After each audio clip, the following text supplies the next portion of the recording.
Bom, um dos desafios aí do novo governo será essa questão da educação. Você tem modelos diferentes sendo disputados e há um conflito grande sobre as reformas do ensino médio. O nosso entrevistado é um dos grandes especialistas aí do setor, que é o Daniel Cara. Daniel, obrigado por ter aceitado o nosso convite aí. Eu queria que você explicasse primeiro as mudanças aí e suas críticas em relação a isso. Bom, Nassif, é importante fazer a discussão sobre a reforma do ensino médio voltando à origem dessa reforma. Tramitava, até por iniciativa e por relatoria de um deputado do PT, o Reginaldo Lopes, uma proposta que era próxima dessa que foi aprovada pelo governo Temer. Hum, Mas veja, Nassif, nunca essa proposta iria à frente. A presidenta Dilma, inclusive, era uma das grandes opositoras da proposta do Reginaldo Lopes. Ela entendia, inclusive, que se era para fazer um itinerário de educação profissional, como tem na reforma do ensino médio, são 5 itinerários: educação profissional, ciências da natureza, ciências humanas, matemática e língua portuguesa, que o aluno tem que escolher mais ou menos com 1 ano e meio do ensino médio. Então, na metade do segundo ano do ensino médio, ele tem que escolher por um desses itinerários. Ela considerava que se era para fazer um itinerário frágil de educação profissional, era melhor o Pronatec. Né? O hum. Pronatec era mais objetivo, conversava melhor com as empresas, etc. Então, o Reginaldo Lopes foi vencido nessa questão. Né? Ele durante o governo foi derrotado, mas o governo Temer, na prática, quando assume, traz esse conteúdo do Reginaldo Lopes como uma medida provisória. Como você sabe, a medida provisória é um instrumento que só existe no Brasil. O presidente da República, na prática, é um legislador no Brasil. E, e, E a- e, com a a- medida. e por trás Desculpe. disso, quem está? Marilena Guimarães, como sempre? Isso, então. E aí agora eu vou tratar desse tema. Ele traz como medida provisória uma medida que jamais seria aprovada em tempos normais. Só que os parlamentares eram cúmplices de um golpe. Né? Os deputados federais eram cúmplices de um golpe, que foi o impeachment da presidenta Dilma. E aí ele pega o trabalho do Reginaldo Lopes, que não era tão ruim quanto o da reforma do ensino médio que foi aprovado, conversa com a Maria Helena Guimarães de Castro, né, ali o Temer, que é de fato quem foi ministra da Educação. Ninguém vai acreditar que o Mendonça Filho foi ministro um dia da Educação. Ele era, na verdade, um ministro que fazia a cena política, mas ele não tinha nenhuma centralidade, né? Hoje é consultor da Fundação Lehman, mas na prática ele não entende nada de educação. Ele é um facilitador de processos políticos para esses grupos, né, as fundações empresariais.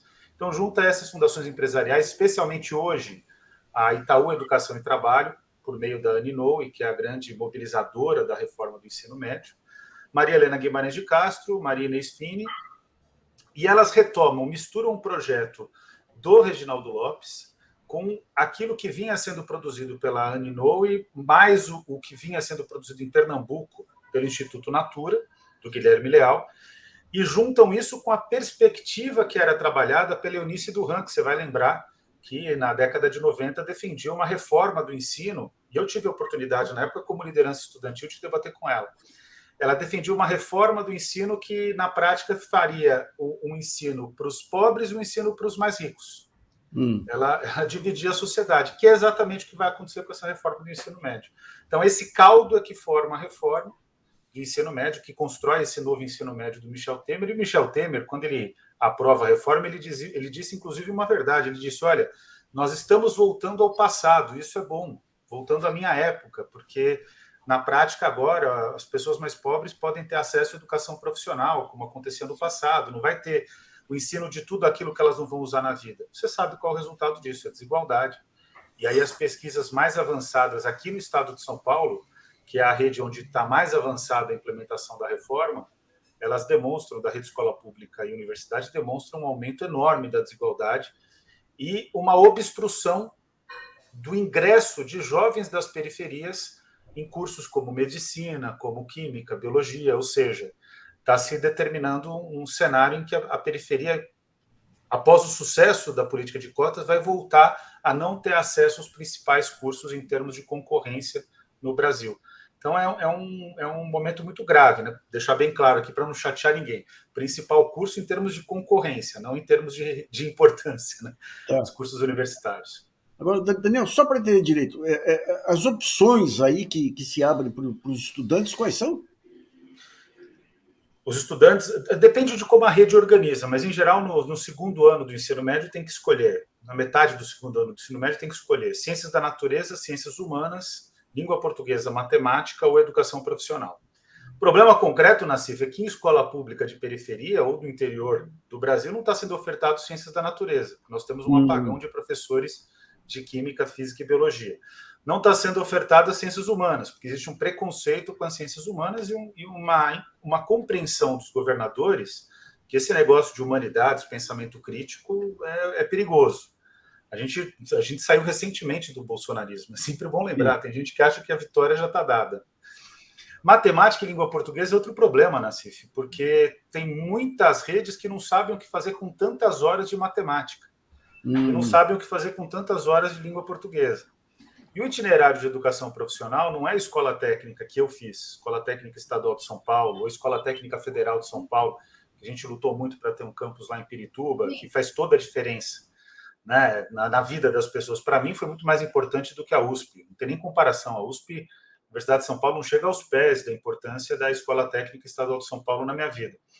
Mas não é esse modelo que está sendo aprovado, é um modelo de que a gente chamava no passado de curso valita, que é exatamente a visão da Dilma Rousseff. Ela tinha razão, a presidenta Dilma. Ela dizia, olha, esse itinerário aí vai ser meia boca, se é para enganar o estudante, é melhor a gente fazer...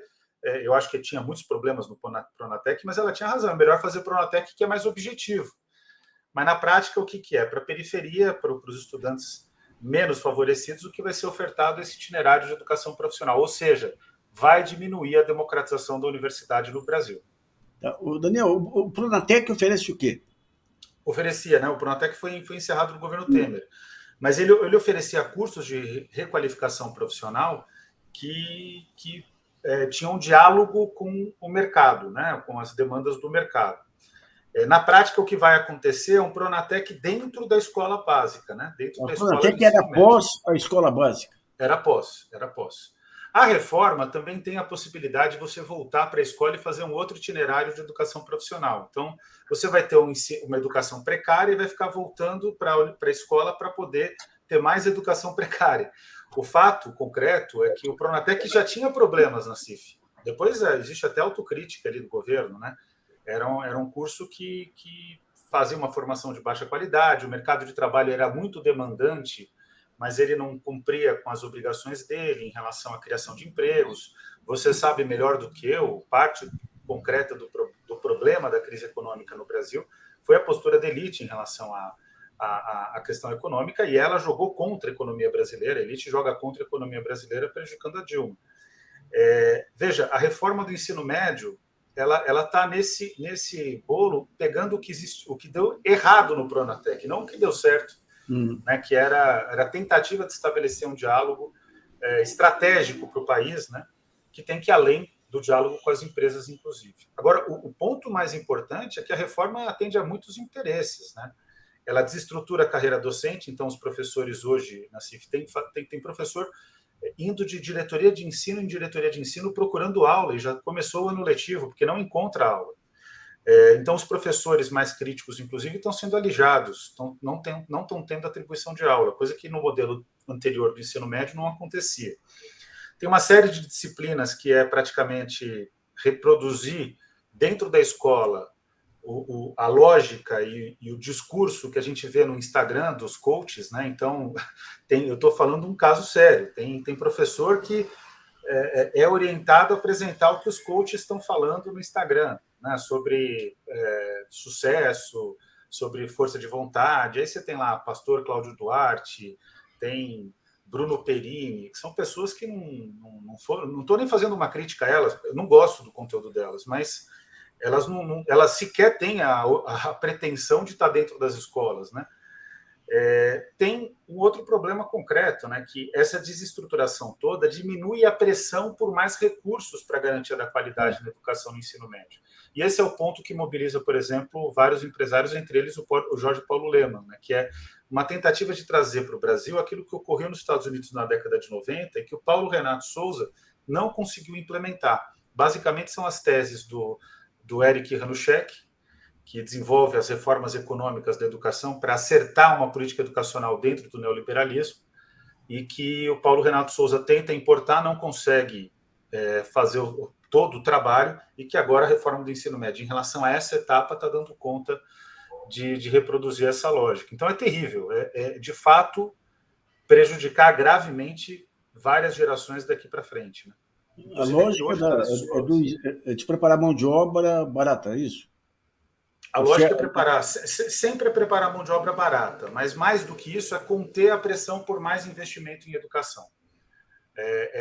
Tentar fazer, gastar o mínimo possível para um país que, com a reforma trabalhista e a reforma da Previdência, eu apresentei isso em 2017 no OIT, Organização Internacional do Trabalho em Genebra, mas tentar fazer com que um país que abdica da industrialização, e é claro que a gente não pode pensar na industrialização, esse é um erro do debate brasileiro, pensa com a cabeça da década de 60.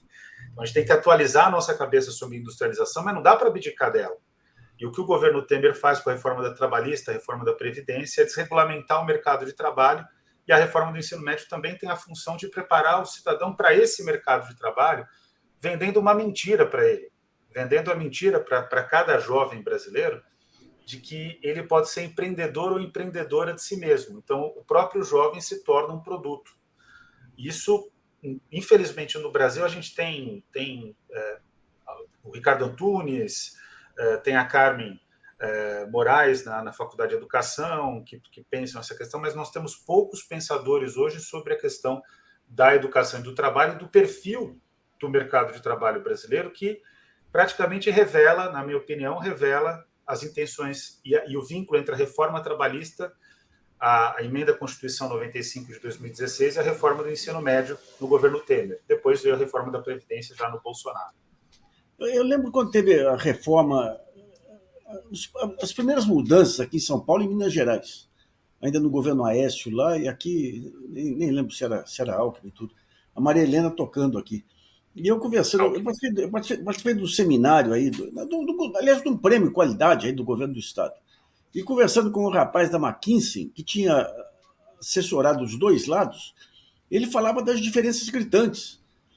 Fala, embora a metodologia seja mais ou menos a mesma, a educação exige que você conquiste corações e mentes dos professores. E Minas fazia isso. E São Paulo era uma coisa de gabinete. A pessoa dominava alguns conceitos de gestão, achava que tinha força e empurrava a goela abaixo, né? Ou seja, esse modelo não mudou em nada. É aquele padrão da Maria... Nossa Senhora. Agora é gozado. Pois não. Deixa eu contar até uma história sobre isso, né? Uma vez eu fui para o Entre Aspas com a Mônica Waldvogel, que não é novidade para ninguém, quem acompanha as entrevistas dela, eu acho que ela é uma entrevistadora competente, mas ela tem uma visão de mundo muito próxima do PSDB. Né? E eu fui entrevistado num debate entre eu e a Maria Helena, e ela sendo a mediadora. Chega uma hora, no intervalo, ali nos bastidores, ela pergunta para a Maria Helena, qual que é a sua formação? Sua formação você tem formação em educação? A Maria Helena até fala de um jeito meio, assim, não, assim, querendo deixar claro que ela, inclusive, rejeitava essa formação. Esse que é o problema do debate brasileiro. A Maria Helena não entende nada de escola. E é claro que ela vai fazer uma discussão de gabinete. Ela se apresenta como o quê? Como gestora? Como cientista, como socióloga. É uma lógica de que a área da educação não entende de educação e não entende nada de escola. E aí eu estou falando aqui, eu falei para ela na ocasião, eu falei, Maria Helena, isso está completamente equivocado. Eu também originalmente não sou da área da educação, mas na época eu já fazia doutorado na faculdade de educação, estava estudando, trabalhei em escola no início dos anos 2000, e isso fez toda a diferença. Para falar sobre educação, você tem que entender a realidade da escola. O que mais me chamava atenção era esse negócio de preparar os diretores de escola para serem compradores, fechadores, gerentes administrativos. Ou seja, a parte mais importante de uma escola, o que é? A pedagogia. Isso. E colocava os caras para fechar contrato, como que gerencia, que coisa. Agora você fala das fundações privadas, todas têm essa visão imediatista aí, Daniel? Elas cumprem, é até complicado, porque dentro das equipes tem muita gente bem intencionada ali, né? Tudo bem que de boa intenção o inferno está cheio, né? Sempre a gente tem que ter isso como princípio. Mas as pessoas das equipes são bem intencionadas. A questão concreta é que elas sequer sabem a que estão servindo, né? As fundações empresariais, elas servem a um objetivo estratégico, é reduzir a pressão pelo investimento público em educação. Hoje a gente está em torno de quase 300 bilhões, considerando tudo, né? Educação básica e educação superior, como esforço do Estado brasileiro, União, Estados e Municípios de investimento em educação, quase 300 bilhões. A gente precisaria chegar em torno de 600 bilhões, mais ou menos, para dar conta de todas as necessidades, então é praticamente um esforço de guerra. E existe no Brasil uma certeza de que é preciso aumentar os recursos na área. Então, as fundações empresariais, elas buscam fazer o programa do Eric Hanushek no Brasil. É engraçado, Nassif, porque eu tive a oportunidade de conversar com ele em 2015, no Fórum Mundial de Educação na Coreia do Sul, era delegado oficial brasileiro, mesmo centro da sociedade civil na época. Ele disse com toda clareza, ele falou, não, mas no Brasil... Eric Hanushek. Eric Hanushek é o grande pensador que as equipes das fundações empresariais, como elas têm muita fragilidade de formação, elas sequer sabem a origem do discurso. É uma coisa meio reiterativa, eles não entendem do que estão falando, né? Diferente da Maria Helena, do Paulo Renato, da Marina Sfini. Por isso que a Maria Helena volta para o governo Temer quase como se tivesse tido uma continuidade do Paulo Renato para o governo Temer, né? Ela volta totalmente dominante na área, né? Mas o que é interessante observar é que o Hanushek falou para mim, contando para ele, né, 2015, hein, ainda era o governo Dilma, falando para ele o que estava acontecendo no Brasil, como se dava o debate sobre educação, ele falou assim, bom, mas falando sobre as fundações empresariais, falou, bom, mas no Brasil, com tantos problemas de provimento da educação, não dá para não aumentar o recurso. Só que essa parte, quer dizer, uma pessoa sensata, eu divirjo de tudo que ele pensa, inclusive para os Estados Unidos. Mas ele tem uma sensatez básica, não dá para construir creche sem aumentar recurso. Não dá para ter professor ganhando tão pouco.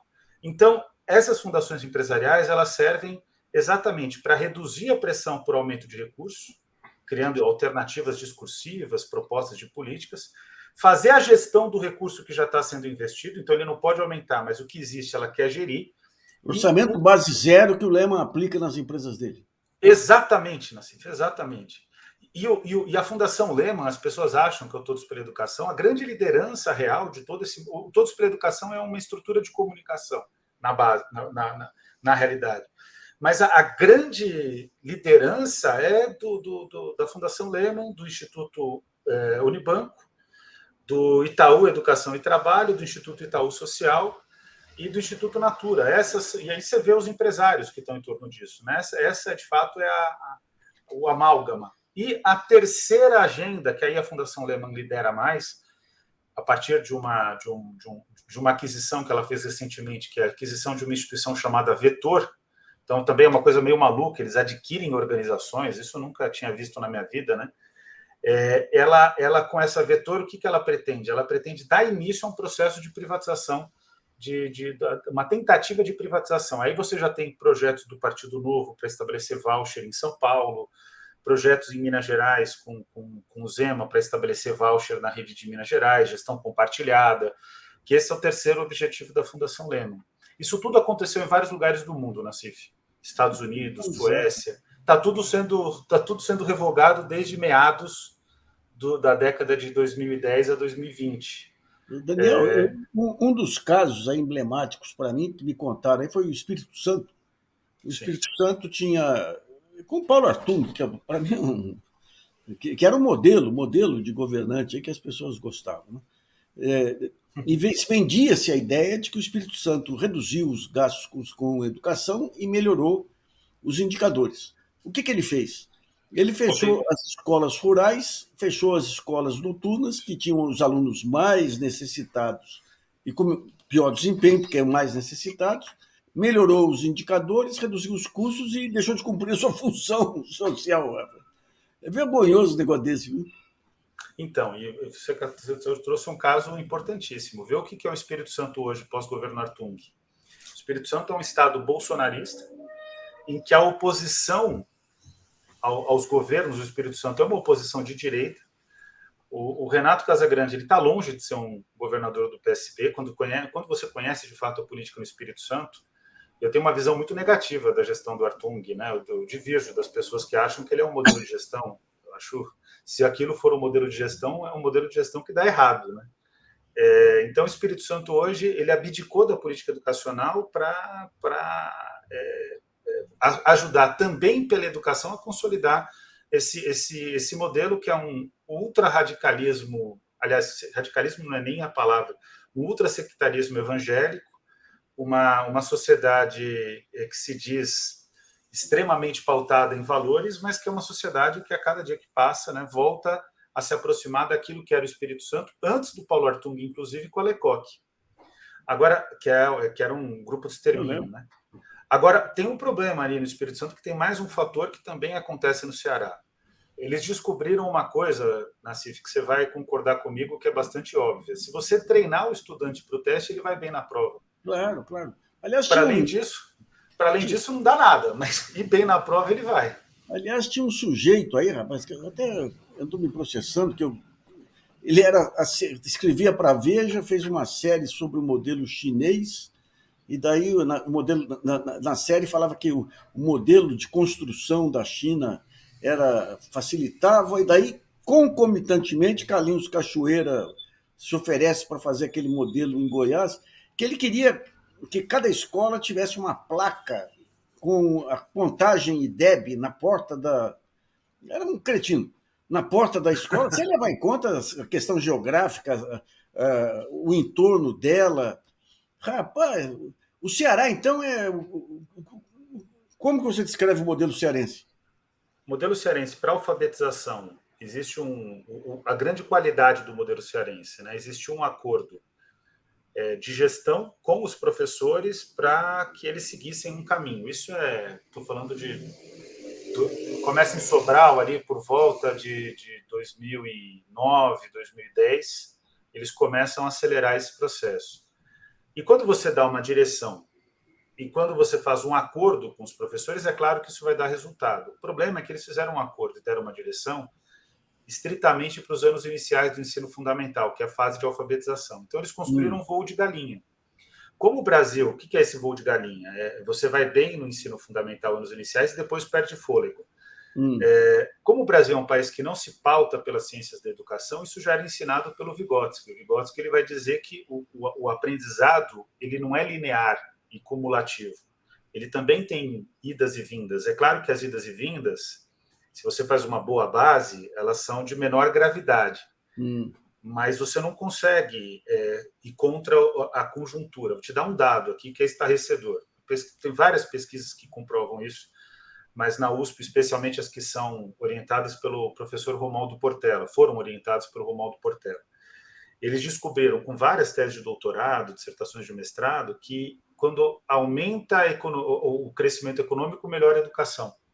Então, para você ver como o contexto determina o processo, né, de aprendizado. Pô, e é natural, Nassif, assim, eu, por exemplo, eu tô falando da minha experiência, eu aprendi menos na época do problema gerado pelo Collor, aqui o sequestro das poupanças, né, porque a situação familiar ficou super tensa. Sim. A gente tinha muito receio do que ia acontecer em relação ao emprego do meu pai, tinha uma merreca lá na poupança, mas era o que tinha, isso é sequestrado, então você fica sempre muito... a criança fica sensível, a criança é uma esponja, né? Sim, sim. Então, no caso cearense, boa parte do resultado cearense também se dá porque estava naquele ciclo de crescimento econômico, especialmente dos governos Lula e Dilma, né? Lula 2 e Dilma. Depois ela perde fôlego a experiência, né? E aí ela é sustentada como?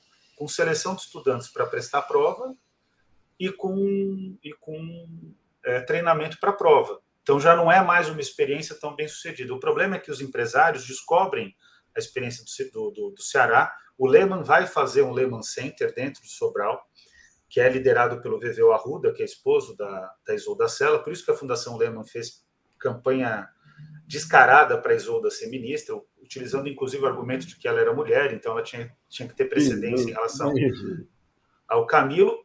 Agora, o Camilo também está dentro desse modelo, Nassif, porque a cabeça do político que já passou por cargo majoritário qual é o próximo passo. E ele tem, na minha opinião, todo mundo tem direito a ter ambição, mas ele tem uma ambição que eu acho que é pouco consciente de que pode ser presidente da República, né? Eu não acho que vai ser.